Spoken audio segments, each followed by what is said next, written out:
Ito na nga po at day off ko na naman ngayong araw. At dahil day off ko, maaga akong nagising. At pupuntahan ko si Kuya Jurel at yayayain kong bumili ng karneng baboy sa baba. Nagkikrave kasi ako ng adobo ngayong araw na to. At dahil matagal pa nga siyang magising, ako muna ay nagpaikot-ikot ng camera ko dito at mukhang lasing pa ata kagabi at maaga nang umuwi. Ganito lang ang buhay namin dito sa Taiwan. Pag walang pasok, patulog-tulog lang, pakain-kain lang. Pag wala ng pera, patulog-tulog pa rin. Mukhang hindi pa nga magigising si Kuya Jurel at ako'y pupunta muna sa labas at uupo muna doon.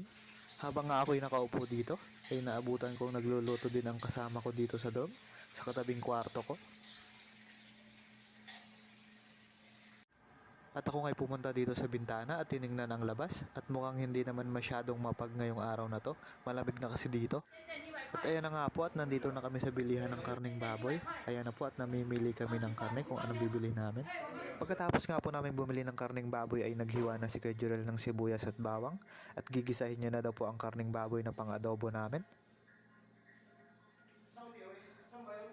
Ayan na nga po at hinugasan na ni Kuya Jurel ang baboy at ginisa niya na rin ng sibuyas at bawang sa kawali para maisunod na ang mailagay ang karning baboy.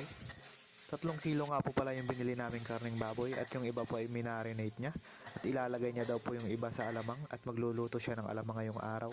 Sinabay niya na rin gisahin yung karning baboy para sa ilalagay niya sa alamang at niluto niya na rin yung alamang dahil masarap daw kumain ng alamang ngayong araw.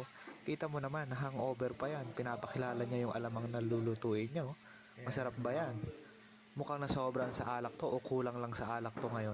Ako nga po pala si Matt, 4 na ba ng factory worker dito sa Taiwan. Salamat sa panonood!